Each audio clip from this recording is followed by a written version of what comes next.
Bom, boa tarde, pessoal. Hoje a gente vai ter mais um seminário.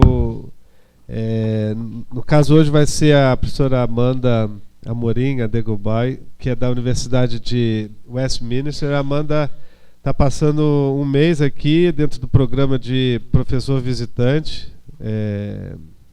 trazida pelo Observatório de Epidemiologia Nutricional, e está dando um curso, né, de revisão sistemática. Alguns aqui estão acompanhando. A primeira aula foi ontem e hoje ela vai dar seminário sobre um seminário em português, né, sobre gestão de produtos lácteos, né, e saúde bucal em adultos dinamarqueses, né, por onde ela já passou. Ela vai poder falar um pouquinho. Então, bom seminário, aproveitem, perguntem bastante. Olá, boa tarde.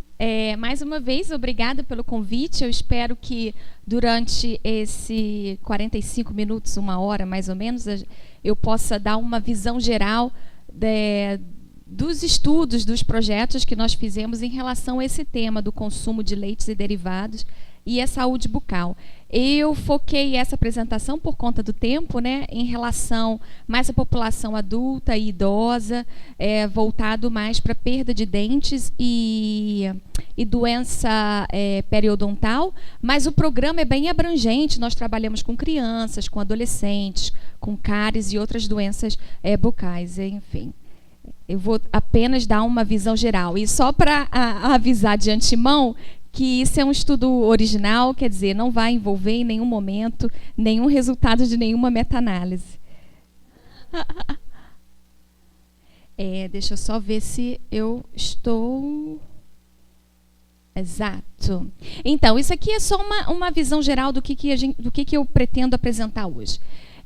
Um pouquinho do background em relação à doença oral, a saúde bucal e a dieta, o link, e a apresentação propriamente dita dos estudos que nós conduzimos enquanto eu estava na Dinamarca. Quer dizer, eu ainda continuo trabalhando com o grupo, mesmo após o término do meu pós-doutorado lá. Então, a seleção dos estudos foi, primeiro, um estudo sobre placas, o segundo sobre doença periodontal e a perda de dentes. E todos esses estudos utilizaram bancos de dados distintos. Vou tentar rapidamente passar sobre as questões metodológicas para a gente passar mais tempo discutindo os resultados, porque cada estudo tem uma metodologia diferente para não ficar muito cansativo. E conclusões. A gente sabe que a perda de dente, a saúde bucal, ela não influencia somente questões relacionadas com a mastigação. Tem uma influência muito grande na fonética, na capacidade de se articular, da fala, e um impacto muito grande em relação à perda da autoestima. Quer dizer, a aparência estética influencia muito. Acho que a questão mais em relação às condições de saúde mais importantes, além da questão da perda da qualidade de vida e problemas, né, mais psicológicos, de perda de autoestima, é em relação a essa dificuldade de se alimentar e ter uma alimentação saudável, comer frutas, né, o consumo de fibras, que ao longo prazo vai afetar a saúde sistêmica dos indivíduos. Existem 6 causas principais de perda de dentes por extração. As mais clássicas são problemas ortodônticos e pré-prostéticos, que seriam para colocar o aparelho dentário ou a utilização da dentadura. Essas extrações, por essas duas questões, são diminuindo cada vez mais. Os dentistas evitam o máximo possível a extração de dentes, né, para a relação do aparelho e a dentadura. A terceira seria o trauma, né, injúrias, fraturas, o pedido do próprio paciente. Muitas vezes, por questões financeiras, o paciente não tem condições de tratar o dente, a extração é uma opção. E as duas causas principais da perda de dente seria a doença periodontal e as cáries. Aqui eu só coloquei uma ilustração, não vou falar sobre cáries, como é o processo, né, de comprometimento do enama, dentina, até que chega a polpa do dente, e geralmente o processo de extração por cárie ocorre num processo mais tardio da doença, né, após algumas tentativas de tratamento. Isso aqui é um pouquinho só de estatística da prevalência de endotulismo, que é definido como a perda completa dos dentes naturais. Infelizmente, eu não encontrei um artigo, um estudo nacional brasileiro para a gente fazer uma comparação. Existem muitos estudos mostrando a perda dentária, né? Mas não o odontolismo, que é o número de pessoas que vivem com nenhum dente natural na boca. Só para mostrar que a Dinamarca, né, não está tão ruim. A Islândia e a Áustria só tem apenas 15% na população idosa. No Reino Unido, a gente tem uma prevalência um pouquinho maior. A questão da saúde bucal, ela é bastante importante em relação aos idosos, né? Porque com melhorias na questão da higiene bucal e o melhor acesso ao serviço dentário, mais idosos envelhecem com os dentes naturais. E também com a questão do envelhecimento, os idosos também estão mais suscetíveis às doenças do periodonto, gengivite, doenças periodontais, até mesmo câncer oral. A placa dentária, né, na verdade, ela é um biofilme constituído pela microflora bucal, misturado com os resíduos de alimento. E essa placa dentária, ela é a causadora, né, o fator de risco mais importante do desenvolvimento de cáries e doenças periodontais. Quer dizer, a placa ela é removida com a higiene normal, a utilização do fio dental, a escovação adequada. Agora, quando essa placa é mineralizada, ela vira o tártaro ou o cálculo dentário, onde a remoção só é feita através da limpeza profissional no dentista. Enfim, e aí a progressão disso leva à perda do ligamento periodontal, à destruição da superfície dos dentes também pela cárie. Então, é um fator de risco importante para as duas condições, tanto cárie quanto doença periodontal. Eu não sei quantos de vocês conhecem um pouco, né, da progressão da doença periodontal. Eu creio que, pelo menos quando eu fiz nutrição, não tinham pouco interesse na relação na área, o link entre a nutrição e saúde bucal. Então, eu resolvi colocar uns slides só para dar uma visão geral para aqueles que desconhecem a doença periodontal. Aqui na verdade, isso aqui é a apresentação de uma gengiva saudável, né, onde a gente tem aqui a sonda, onde a distância entre o dente e a gengiva é mínima. A gengiva está rosada, o osso alveolar de suporte do dente está saudável. Essa segunda figura mostra um grau inicial de inflamação, onde a gente tem a gengivite, onde essa sonda agora entra um pouquinho mais, existe uma distância entre o dente e a gengiva. Mas esse é um processo facilmente reversível e bastante comum em adultos.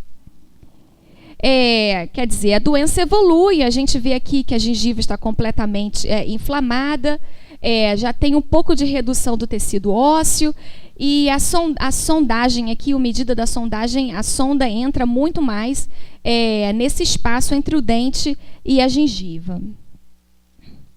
Existe uma progressão, quer dizer, cada vez que aumenta a progressão dessa inflamação, existe a perda severa, né, do tecido que suporta o dente.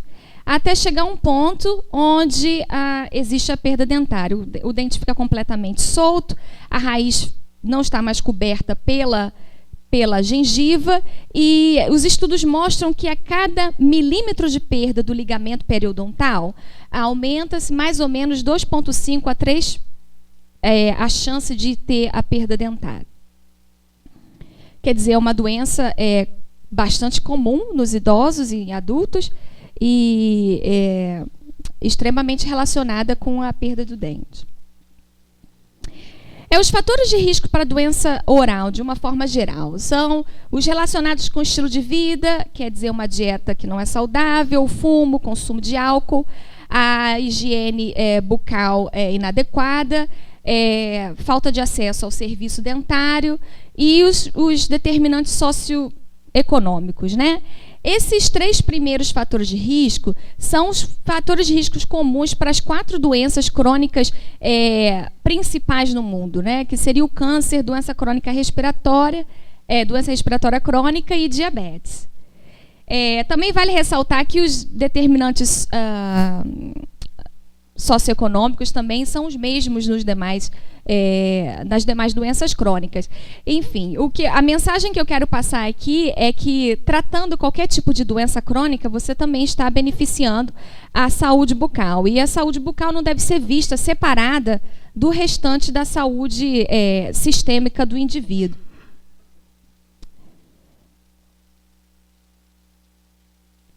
Como a dieta afeta, então, a saúde bucal? Existem de formas 2 tipos de mecanismos, né? Seriam através de efeitos sistêmicos e através de efeitos locais. Os efeitos sistêmicos, quer dizer, os nutrientes absorvidos, ou minerais ou vitaminas, eles vão estar influenciando no desenvolvimento dos dentes, isso durante a infância, a primeira infância e um período da adolescência. Vai preservar a perda de dente do tecido alveolar em adultos. Tem uma importância enorme nas mulheres, principalmente no climatério. E influenciar na resistência imunológica às infecções. A ação local ela é feita através de mecanismos que protegem o enâmel de ser atacado pelas ações bacterianas. Seria a redução da demineralização do enâmel, o aumento da remineralização ou o reparo do tecido e a redução da adesão bacteriana no dente. Os estudos que nós tivemos um grande foco em relação ao consumo de leite e derivados, onde a gente inicialmente estava investigando o efeito do cálcio na saúde bucal. E então, depois, o projeto de investigação não foi mais focado no cálcio, a gente avaliou proteínas do leite, vitamina D e outras vitaminas antioxidantes, mas o foco inicial foi em relação ao cálcio e vitamina D. Então, como o cálcio afetaria a saúde bucal? Né? A gente sabe que altas concentrações de cálcio e fosfato na saliva vai prevenir a adesão de bactérias. O alto consumo de cálcio aumenta essa mineralização do enâmel e também previne a perda de tecido alveolar e, portanto, aumentando a retenção da dentição natural. A vitamina D ela é essencial para a absorção do cálcio, ela também aumenta a disponibilidade de cálcio intracelular e ela tem um fator protetor imunológico, né, de resistência, tem uma ação imunológica de resistência à infecção. A vitamina D também pode ter uma ação antibiótica, onde ela estimula a produção de peptídeos pelo macrófago. Então, na questão das inflamações, ela tem um papel importante na prevenção ou no tratamento da doença periodontal. A prevenção de doenças periodontais elas deve ser feita, assim como a de cáries, inicialmente pelo controle de placas e pela promoção de uma alimentação saudável. Mas a gente sabe que a higiene é um fator de risco fundamental e todos os estudos que avaliam o efeito da dieta e a saúde bucal devem controlar pelas práticas de higiene. A gente sabe que indivíduos com o mesmo padrão de higiene, eles têm respostas diferentes às infecções. Então, o que mostra essa resposta à placa individual seria mudanças em relação ao gênero, ao estado de saúde dos indivíduos, à genética e à dieta. Quer dizer, indivíduos que escovam dente da mesma forma, utilizam fio dental da mesma forma, têm incidências e prevalências de doenças bucais diferentes. Então, existem outros fatores que influenciam não somente a saúde bucal. A gente sabe, na verdade, existe um número muito grande de estudos, né, comparando com, avaliando o consumo de açúcar, a frequência, o tipo de açúcar, o consumo de açúcar e cáries, principalmente em crianças. Mas até o momento, isso já tem, acho que mais estudos estão sendo publicados cada dia com maior frequência, mas ainda existe um número muito limitado de estudos que avaliam, né, a associação entre a dieta de uma forma geral e certos nutrientes como o cálcio e a vitamina D, que é do nosso interesse, e a saúde bucal, principalmente levando em consideração a doença periodontal. E aí foi que surgiu o interesse da gente desenvolver esse projeto de pesquisa. Então, o primeiro estudo que eu vou apresentar, ele tentou investigar a associação entre o consumo de cálcio e o consumo de leites e derivados, porções de leites e derivados por dia, e o desenvolvimento de placa dentária.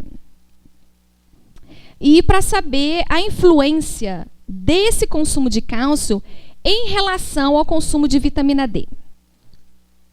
Então, nós utilizamos o banco de dados, que é o Copenhagen Oral Health Senior Study, que foi um estudo, na verdade, ele é um estudo transversal, mas ele é a quarta onda de segmento de um estudo longitudinal, que é o Copenhagen City Heart Study. Esse Copenhagen City Heart Study, eles recrutaram mais de 14 mil indivíduos, e esses indivíduos foram seguidos por mais de 20 anos. Enfim, na quarta onda de segmento daqueles que estavam vivos, eles foram convidados para participar desse exame odontológico e responder um questionário relacionado a questões orais. E, enfim, 783 das pessoas que ainda estavam vivas, que foram possíveis ser contactadas, nós tivemos uma resposta de mais ou menos 600 e poucos desses 783 responderam questionários e participaram do exame odontológico. Então, o consumo de cálcio nesse estudo foi avaliado através da entrevista dietética, e nós classificamos o consumo de cálcio abaixo ou segundo as recomendações do IOM 2010.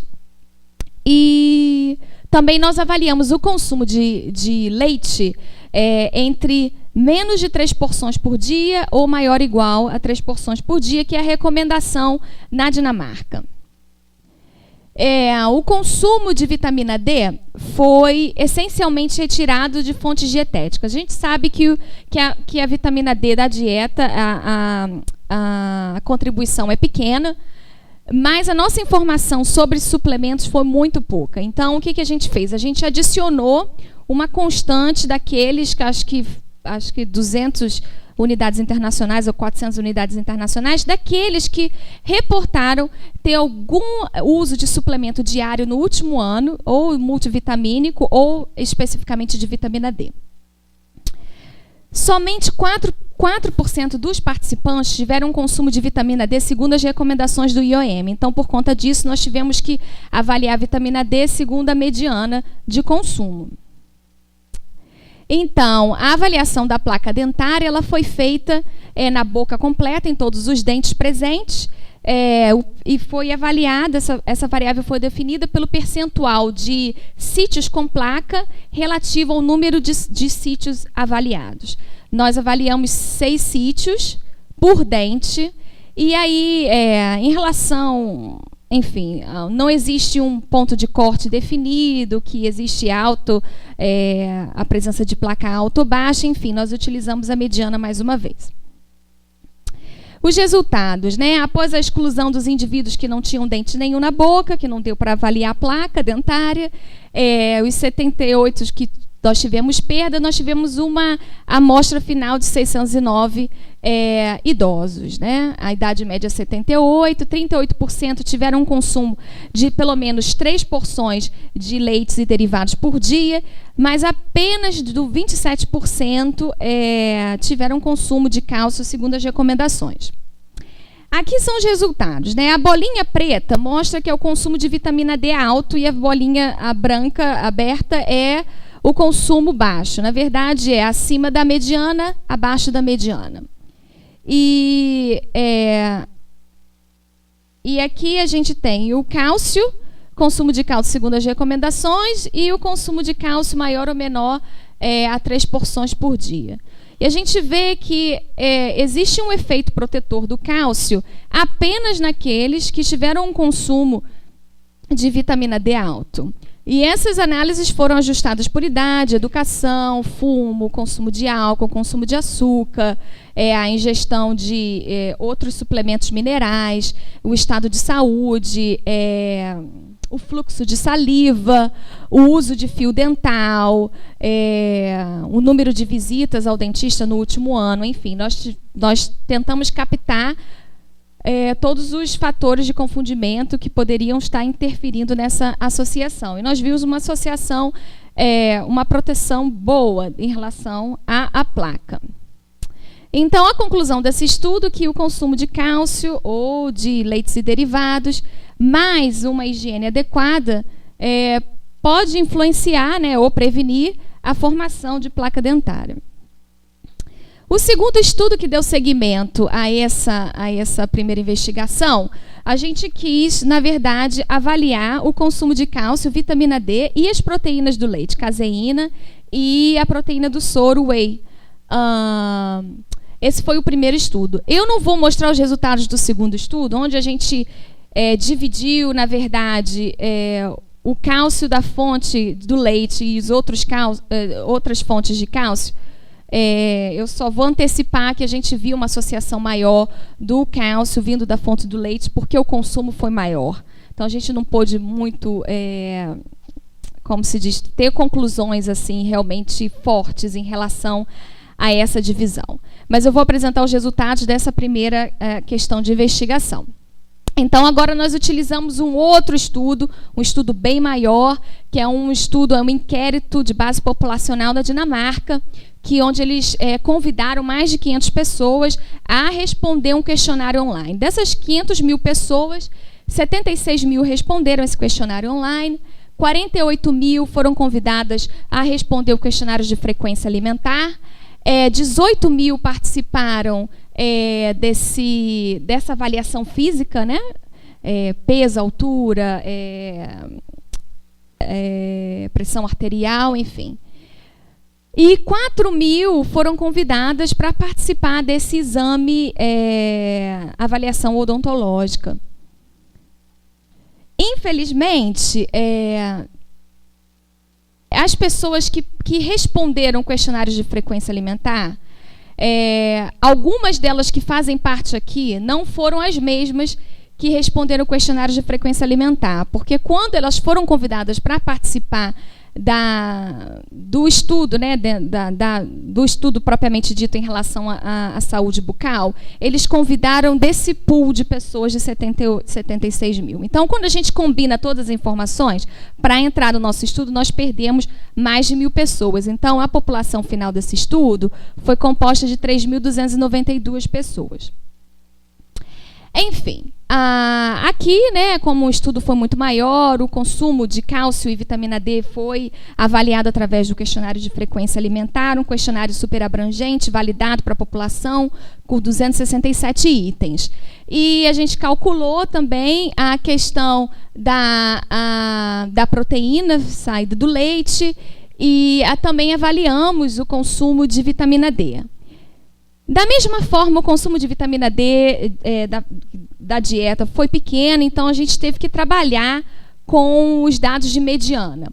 Em relação ao consumo de caseína e whey, nós trabalhamos, na verdade, todas as análises, eu estou mostrando apenas as análises logísticas, mas nós trabalhamos com as variáveis da forma contínua também. Não existe, na verdade, nós não encontramos nenhum ponto de corte o que define o que é recomendado do consumo de whey, o que é recomendado do consumo de caseína. Existem vários estudos com atletas, vários estudos com pacientes com câncer, mas não numa população saudável. Então, a gente achou que dividindo esse consumo pela mediana seria uma forma inicial de explorar os dados, já que esse é o primeiro estudo dessa natureza na literatura. E da mesma forma, o consumo de cálcio foi segundo as recomendações do IOM. E, enfim, Esse é um estudo um pouquinho mais recente, então a gente viu que o consumo de vitamina D aumentou em relação ao estudo anterior, né? Agora a gente tem 8% da população que apresentou um consumo segundo as recomendações do IOM, e anteriormente foram 4%, ainda pouco. Da mesma forma, aqui a gente teve um pouquinho mais de informação sobre a suplementação, então a gente adicionou 800 miligramas de cálcio para aqueles que reportaram o consumo de cálcio diário, e 33% dos participantes tiveram um consumo segundo as recomendações do IOM. Aqui a gente avaliou, na verdade, o desfecho de interesse foi a presença de doença periodontal severa.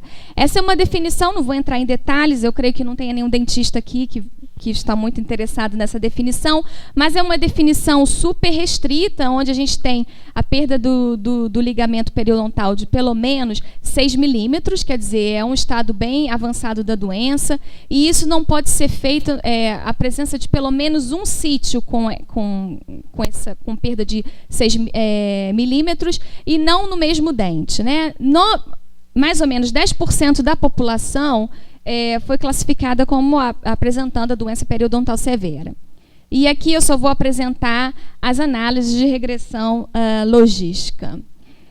Então, aqui são os resultados da associação, esses aqui são os resultados ajustados, todos os nutrientes avaliados, com exceção da vitamina D, o que a gente ficou super decepcionado, estavam associados com teve uma proteção, né, para a presença de doença periodontal severa.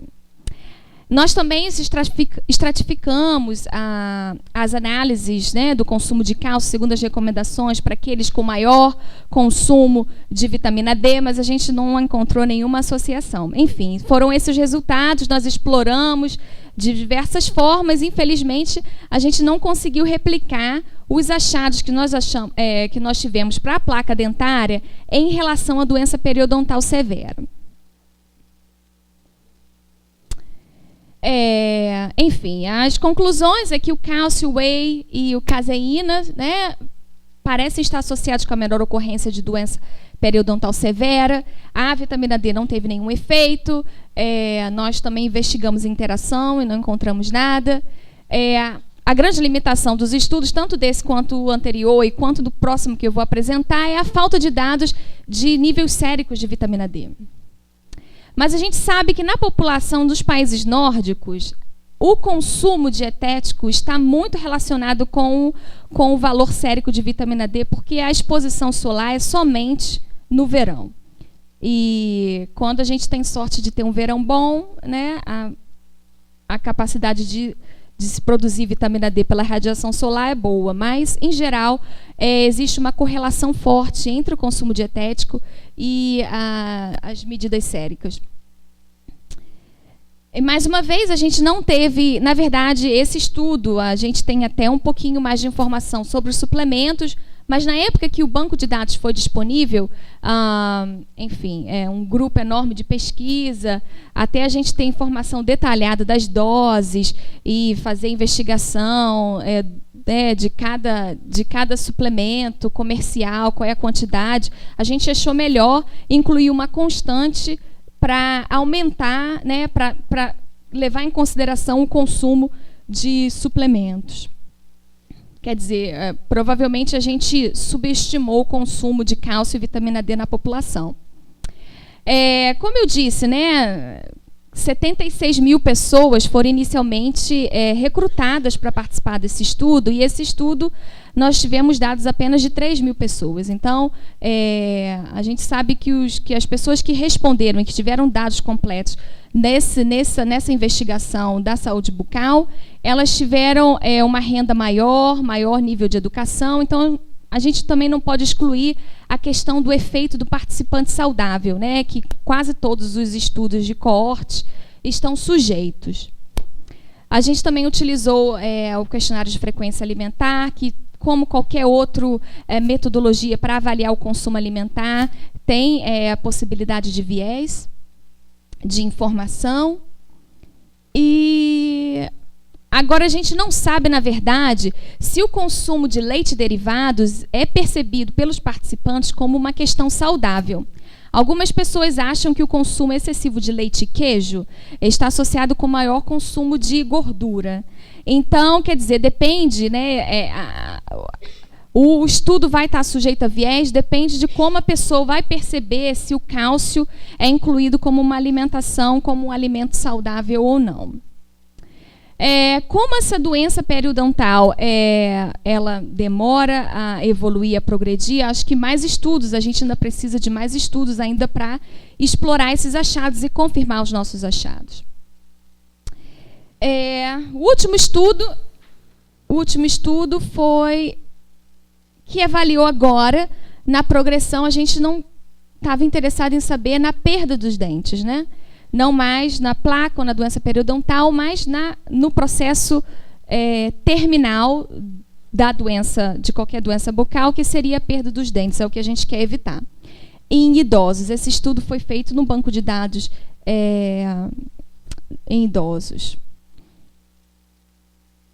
Aqui a gente agora utilizou o banco de dados Mônica, não sei se vocês conhecem, com os dados apenas da Dinamarca, que foi um inquérito, um estudo longitudinal, na verdade, feito com a supervisão e a colaboração da Organização Mundial de Saúde, onde a gente tiveram amostras iguais de pessoas com 30 anos, 40, 50, 60 anos, que foram acompanhadas durante 11 anos. E, infelizmente, a informação, a questão da avaliação odontológica só foi feita na primeira onda de segmento e na segunda onda de segmento. Então, a gente não tem informação sobre a saúde bucal no baseline. E o estudo, ele foi... O primeiro follow-up, nós tivemos 1.600 pessoas, com pelo menos uma informação sobre a saúde bucal, seja no primeiro follow-up ou no segundo, mas com informação nos 2 follow-ups, nós temos apenas 511 participantes. Quer dizer, nós perdemos bastante informação, né? Então, aqui o desfecho foi a perda de dentes, quer dizer, o número de dentes que os indivíduos apresentaram na segunda onda de segmento, menos na primeira onda de segmento. Nós, da mesma forma, utilizamos o consumo de cálcio total, o consumo de cálcio ajustado pelo consumo energético e o consumo de cálcio segundo as recomendações.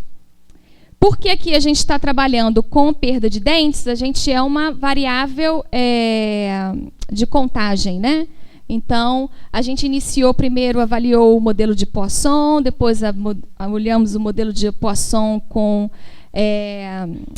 inflação dos zeros, porque muitas pessoas não tiveram perda nenhuma. Enfim, o melhor modelo que se ajustou a esses dados foi o modelo binominal negativo, onde a gente leva em consideração essa dispersão dos dados.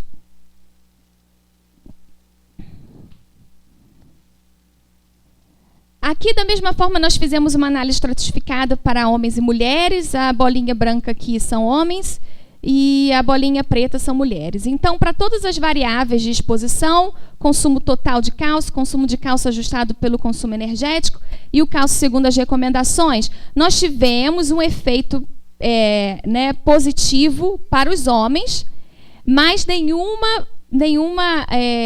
efeito nas mulheres. Essa aqui é a linha de não associação. Então, quer dizer, todos os intervalos de confiança passaram essa linha de associação. Então, nós começamos a investigar quais são as causas que provavelmente explicam uma associação nos homens e não nas mulheres, quando a gente espera que as mulheres consumam mais cálcio, enfim.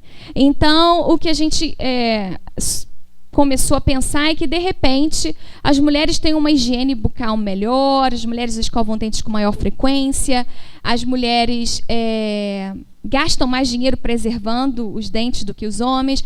Normalmente, os homens optam pela extração dos dentes, principalmente os dentes posteriores, como uma alternativa, né, melhor do que gastar dinheiro tratando os dentes. E talvez esse comportamento, né, protetor da mulher pode ter compensado pelo consumo de cálcio mais baixo em relação aos homens. Nesse estudo, nós avaliamos o consumo de cálcio entre as mulheres e homens, e as mulheres consumiram menos cálcio, né? Agora, quando a gente ajusta pelo consumo energético, é o oposto. Né? O consumo absoluto de cálcio é menor, mas quando está ajustado pelo consumo calórico é maior, mas as recomendações de cálcio, elas não são feitas segundo o consumo energético, elas são feitas com valores absolutos.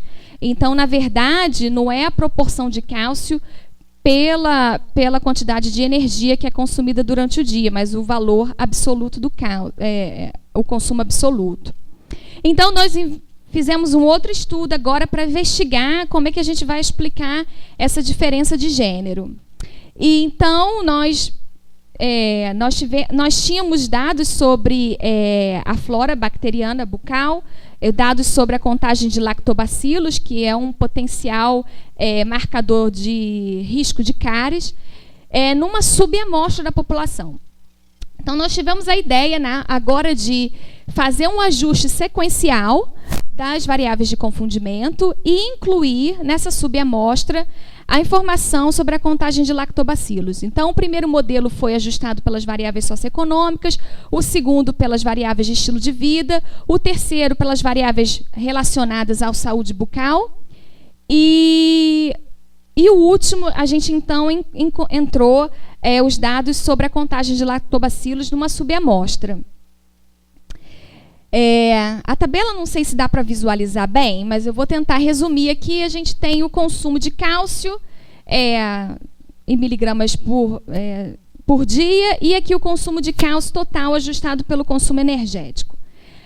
A primeira parte da tabela mostra os resultados para os homens e a segunda parte para as mulheres. E a gente vê que não teve, a associação se manteve nos homens, e quando a gente ajustou pelo lactobacilos, a associação que não era significante agora mostrou uma associação inversa em relação às mulheres.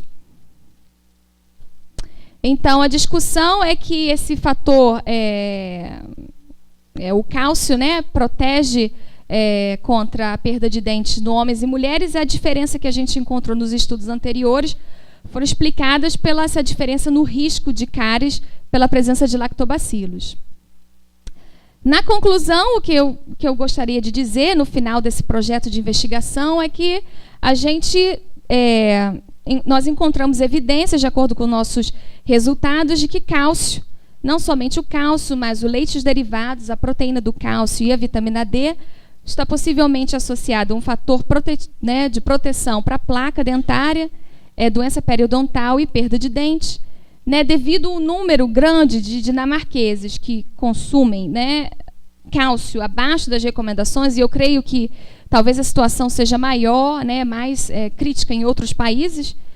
É importante, eu acho, que a gente promover o consumo de cálcio com a intenção de se preservar a saúde bucal. Entretanto, existe uma série de limitações dos estudos, Existem a falta de informação sobre a vitamina D sérica, a falta de informação sobre o uso de suplementos. Então, como conclusão, a gente recomenda que ainda é necessário mais estudos, idealmente estudos que acompanhem indivíduos por um longo período de tempo, dado pela questão crônica e progressiva do desenvolvimento da doença, para que a gente possa ter certeza do efeito protetor do cálcio e do leite e dos derivados na saúde bucal. Era essa apresentação. Obrigada pela atenção.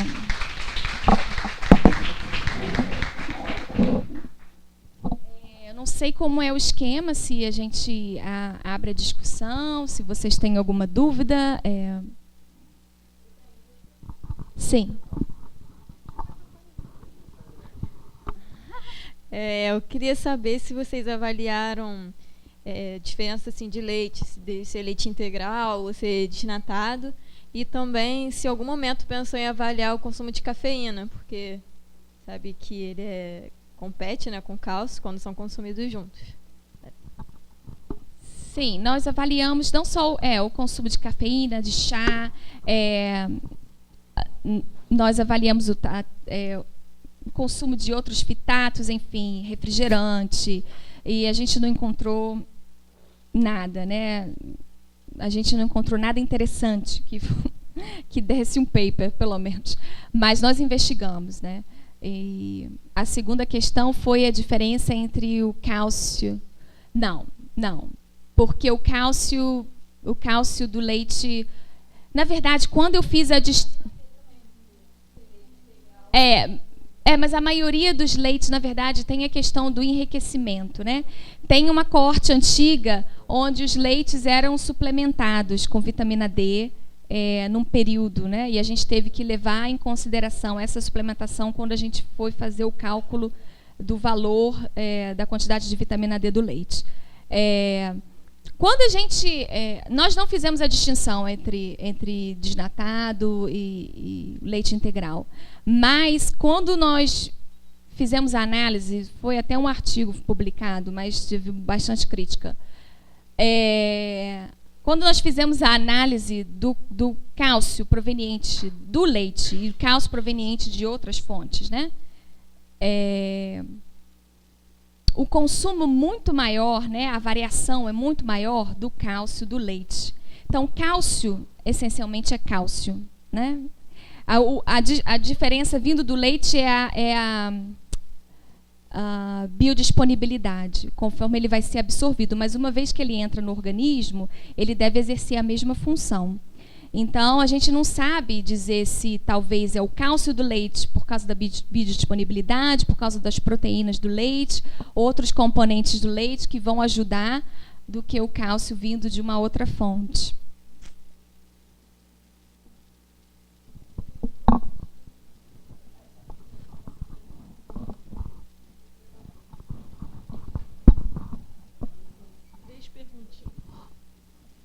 A primeira que eu fiquei curiosa, por que aquela diferença absurda de indivíduos totalmente sem dente em países desenvolvidos? Não sei se na Áustria 16%, na Inglaterra 47%, assim, tem alguma... Sim, porque o serviço dentário é subsidiado pelo governo. Nos países escandinavos, na Áustria, na Islândia, e no UK não é. Então, é isso que acontece.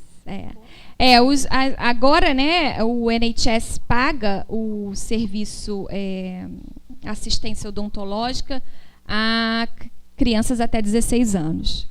Mas isso acho que anteriormente não era, né, a pessoa que é idosa hoje não se privilegiou desse benefício quando na infância. E em relação a, se eu entendi direito, no segundo estudo é que vocês usaram aquele questionário com 200 e tantos itens, não foi? Será que o fato de ter mais itens não mostrou um maior consumo de cálcio em relação ao primeiro estudo? Como não, você o maior consumo de cálcio foi da suplementação. Porque aí mais pessoas utilizaram o suplemento, né? A questão da vitamina D, né? Dessa conscientização de que as pessoas que moram na Escandinávia, nos países nórdicos, precisam ser suplementados. Enfim, aí aumentou, porque a gente levou em consideração as pessoas que consumiam vitamina D diariamente. Não foi pela mudança do consumo, mas pelo aumento de pessoas que utilizaram o suplemento. E a última, como é aplicar um questionário com 267 itens para idoso? Assim, queria ver como é que é a prática. E foi... Se eles chegam até o final. Não foi entrevista, foi self-reported. É um estudão, né? Foi um estudo enorme. Na verdade, a gente tem a concessão de utilizar um dado, né? Um pequeno, são vários grupos. E cada vez que que a gente propõe um artigo, tem que se reunir com milhões de pessoas que desenharam o estudo para pedir autorização para utilizar os dados para uma nova publicação. É uma estrutura que a gente, infelizmente, não tem, né? E um recurso grande. Mas eles responderam, né?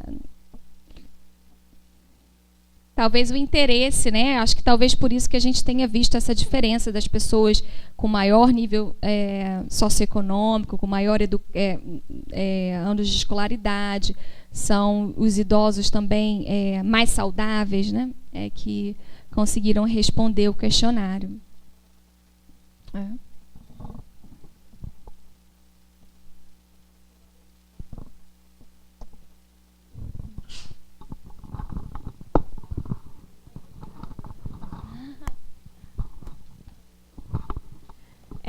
Então, a vitamina D ela é importante para a absorção de cálcio. Uhum. Aí eu estava pensando, nos estudos que vocês viram a ingestão de cálcio, vocês não ajustaram pela vitamina D? Pela ingestão de vitamina D? Nós ajustamos. Ah, ajustaram? Ah, tá. É porque acho que não estava escrito ali embaixo. Nós eu fiquei ajustamos. pensando que poderia justificar, de repente, a diferença entre os textos. Nós ajustamos e estratificamos. Entendi. Investigamos interação, enfim.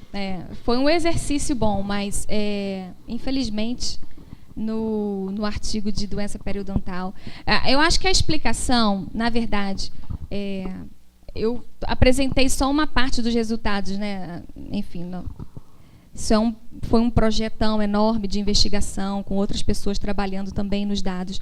Mas eu creio que a questão de utilizar uma definição de doença periodontal severa é que a gente diminuiu o efeito da vitamina D em relação a isso. O que é normalmente o que se explica. Uma doença crônica, multifatorial, severa, quer dizer, a contribuição de um nutriente isolado para explicar aquela doença, a contribuição é mínima. Isso a gente já esperava. Mas quando a gente utiliza outras definições de doença periodontal, ou quando a gente utiliza o ligamento periodontal como uma variável contínua, a gente vê um efeito melhor. Em algumas análises, a vitamina D chega a apresentar um p-valor menor que 0,05, mas os resultados não foram assim consistentes. Então a utilização dessa definição foi um critério da pessoa que fez a revisão, né? Então, eu tive que refazer todas as análises. Sabe quando você recebe um paper de volta que tem 2 comentários? E os 2 comentários é para refazer todas as análises? Então, foi bem esse. O artigo está muito bom, blá, blá, blá, mas você devia utilizar esse desfecho. Aí você faz o artigo todo de novo. Então, foi bem esse o caso que aconteceu, enfim.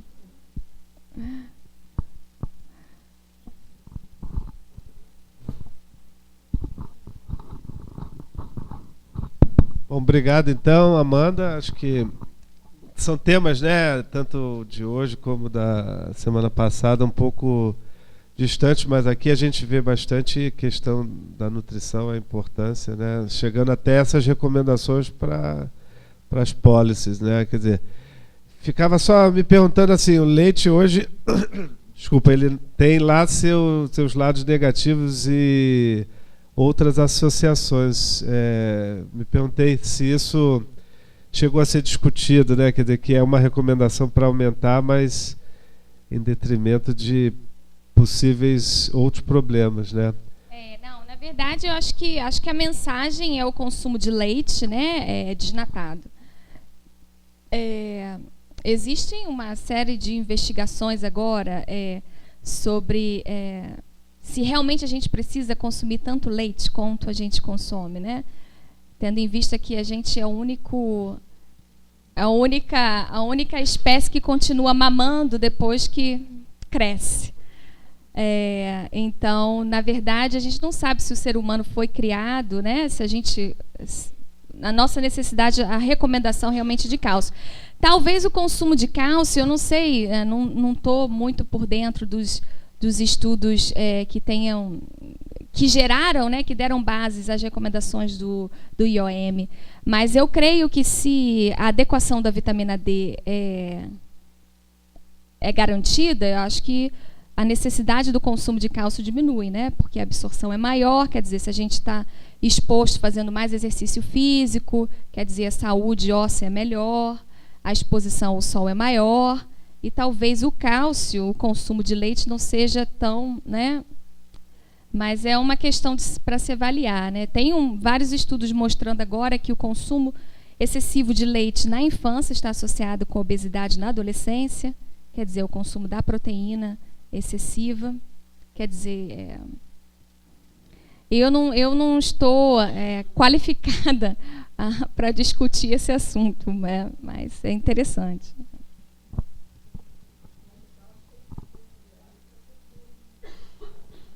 Alguns estudos, mas eu estou agora participando de uma meta-análise onde a gente vê que o consumo de proteína, principalmente a proteína do leite, excessiva na infância, está associada com o risco de obesidade. Agora, a gente também não sabe se como eles falam, o meal displacement, e os produtos lácteos altamente doces e gordurosos. Quer dizer, existe uma série de confundimentos. Agora, todos esses estudos que eu mostrei, né, desses estudos em adultos, tinha outro grupo de investigação olhando o perfil do cálcio na doença metabólica. E nós não encontramos nada. Quer dizer, a proteção do cálcio, né, em relação à resistência insulínica, à obesidade nos adultos, nós não encontramos. Né? Alguma outra pergunta, pessoal? Bom, acho que isso que faz a nutrição ser tão fascinante, né? Com essa miríade de situações que a gente, enfim, está sempre descobrindo, né? Uma molécula nova, mecanismos, né? E, enfim, nada parece ser definitivo, né? Bom, te agradeço muito pelo seminário, acho bastante interessante. Agradeço aqui a presença de todo mundo. E é isso, obrigado.